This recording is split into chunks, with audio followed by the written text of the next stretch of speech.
श्याम जीवनी शरण जी नामी से। महाराज जी आपके चरणों में कोटि कोटि प्रणाम। महाराज जी मेरी उम्र 14 साल है। मैं अखंड ब्रह्मचर्य का नियम लेना चाहता हूँ। उसके लिए मेरे को क्या पालन करना पड़ेगा कि बहुत ब्रह्मचर्य बहुत कठिन है बच्चा, बहुत कठिन है। पहली बात तो हर समय गुरुजनों की नजर में होने चाहिए आप। दूसरी बात, सांसारिक पढ़ाई वाले बच्चों के बीच में नहीं होने चाहिए आप, गुरुकुल में होना चाहिए।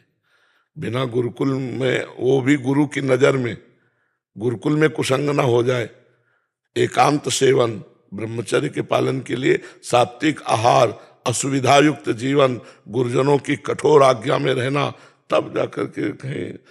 नहीं तो अभी तो बच्चा हो, अभी से थोड़े दिनों में ऐसे जैसे घुन लग जाता है ना लकड़ी में, अंदर खोखला कर देता है, ऐसे वासना दुर्वासना मम सदा परिकर्षयन्ति, वो पूर्व जन्म की संस्कार, पूर्व जन्म की कामनाएं आपको गिराना शुरू कर देंगी। ये कहते हैं महाराज जी कि हमको यहीं छोड़ दो, और ये बहुत मतलब राधा नाम भी जितना कर पाते करते, और दूसरा पूरी चतुरासी रोज पढ़ते हैं जी। लेकिन अब इनको अकेले कैसे कर? नहीं, इसमें ये सब समझने की बात है कि घर में या परिवार में या स्कूल में अखंड ब्रह्मचर्य का माहौल नहीं मिलेगा। और बिना माहौल के हम अखंड ब्रह्मचर्य, अब ये मोबाइल रखें, नए लड़कों से बात करें तो अखंड ब्रह्मचारी, अखंड शब्द बहुत भयावह है। इनकी सोच है वो बस। तो हमें लगता है कि ब्रह्मचर्य शब्द रखो, अखंड शब्द छोड़ दो, अखंड भगवान के ऊपर छोड़ दो कि आप जैसे रखो। हम तो चाहते हैं अखंड, लेकिन अखंड भगवान को समर्पित कर दो और ब्रह्मचर्य में रहो जब तक ब्याह ना हो। ब्रह्मचारी रहो, भगवान की इच्छा होगी तो गृहस्थ में ले जाएंगे, भगवान की इच्छा होगी विरक्त में ले जाएंगे। ऐसे चलो, क्यों? अपने जीवन को भगवान के ऊपर सौंप दो, वो सब संभाल लेंगे। राज जी, ब्रह्मचर्य में जल्दी नहीं उठा पाता सुबह। सारा ब्रह्मचर्य मान लेते हैं पर सुबह जल्दी नहीं उठा जाता, और ठंड में तो बिल्कुल नहीं।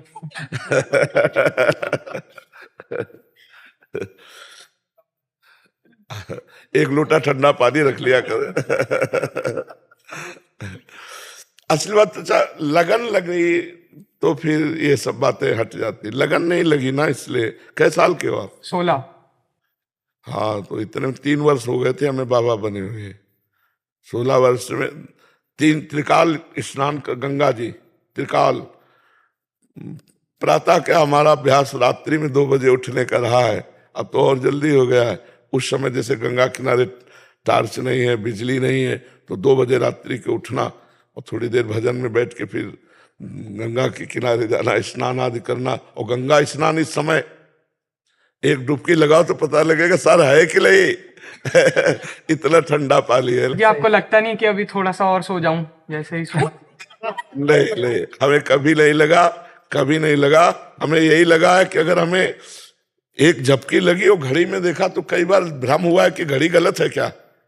ये अभी कह रहे 20 मिनट हुआ है और मुझे लगता मैं घंटों सो चुका। और बैठकर भजन करने का मन होता, अधिक से अधिक भजन करूं, सोने का। ये कभी जिंदगी में नहीं आया कि आप आराम से, ऐसा कभी जिंदगी में। आज भी नहीं, बच्चा बीमार शरीर है। 8 बजे लोग सुलाते हैं, 11 बजे उठ के बैठ जाते हैं, और 11 बजे से दिनचर्या चल रही हो, 11 बजे तक चलेगी। कभी आराम विश्राम, राम काज कीन्हे बिनु मोहि कहाँ विश्राम।